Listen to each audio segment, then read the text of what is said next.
Hey there, Broniacs. Welcome back to Bronze Over Brains. I'm your man, Bronson Layton, of course. Guys, I know it has been a while since I uploaded a video, but reason being is with midterms going on at college, it takes a lot of time off of you, but I promise you this video is going to be a major comeback because look who we have with us. You remember Captain Arizona Cat from When Wayward Minds Collide, parts 1 and 2. She has asked me to do an interview about what life is like with autism, so I'm going to let her fire away with these questions that she has to ask me, and I hope all of you enjoy, and let's get to it.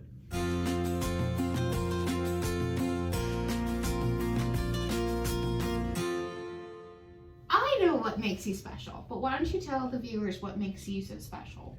Well, in all truth, nothing really makes me special. I'm one of those kids that you see down the block that is always rushing to class and always wanting to make something out of his life. But I think if I were to pick anything, my loyalty to my friends and loved ones, that can contribute to what makes me special because I don't abandon those I love.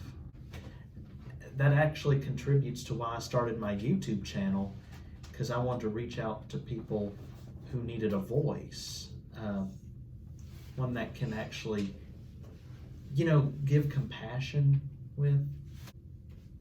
I don't know, it's being special comes in a variety of ways. Now, I understand growing up, and even now, you have something called autism. So what exactly does that entail for you? Like, how would you describe that piece of your life? Autism as part of my life. Well, to begin, I really didn't, even though I didn't know that I had autism for the first half of my life, ever since I did find out about it, I'd say it's been a huge part, actually. It made me discover a lot about myself, how it's affected a lot of other people. Autism to me has, at first, it affected my confidence in a negative way, but the more I learned about it and the more I had overcome it, the more I accepted that it was a part of me, and until the day I die, it always will be a part of me. It's not an excuse, it's not a burden, it's a fact, and that fact, it doesn't define what I am or who I am. I define who I am. And I think you saw me make a Facebook post about that a while ago. Yeah, I did. And you mentioned that you didn't know until a certain point in time in your life that you had autism. When was that exactly? Well, I was 15 when I found out on my own.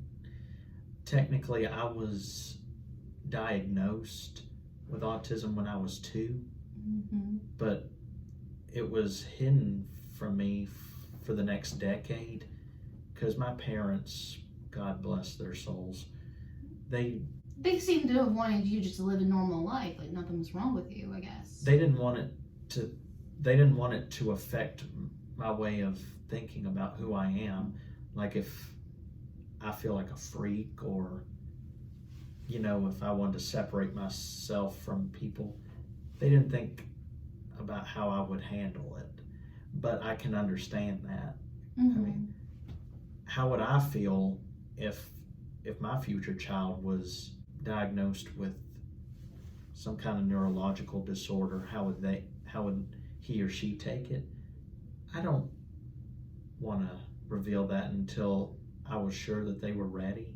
Okay, so your parents found out when you were rather little, and then you spent so long with them trying to make sure you had a good life until you found it. So I bet that was like a whole game changer. What was it like going to school after you found that out? Well, like I said, I was 15 when I found out. At that time, you can tell that a teenager can still be impressionable or kind of rebellious. Oh, yeah. After finding out something like that. But I've been told throughout my life that when it comes to big life-changing situations, that I can approach things maturely.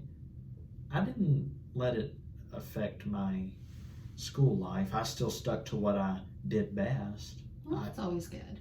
I stuck to my guns, as people Yeah. always say. I paid attention in school, but there did come some times when I approached my counselor on asking her if she ever dealt with kids who had a similar disorder to mine. Mm-hmm. And she said, "Oh, definitely. Every year, about 50 students have different kinds of disabilities. Not only autism, there's hard of hearing, there's deafness, blindness, intellectual disorders, et cetera, et cetera. Oh, yeah. And it's not their fault. But I felt comfortable after finding out about that there was more people than me, that there weren't many at my school. Right.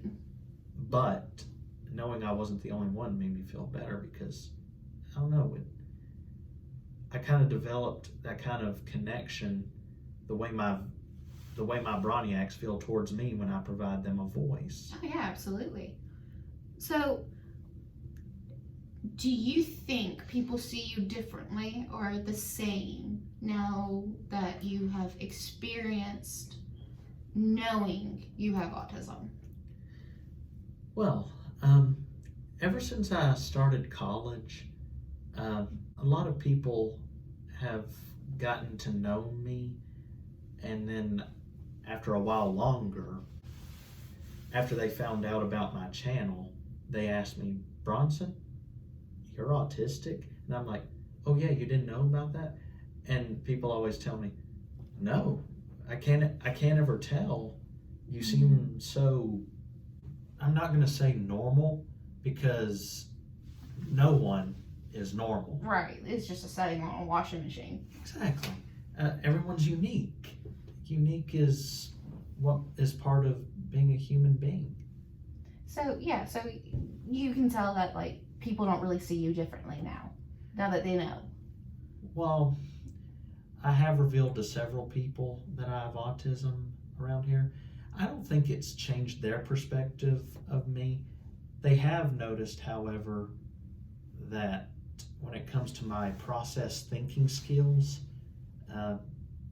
it kind of indirectly sent them signs that I function differently than other people.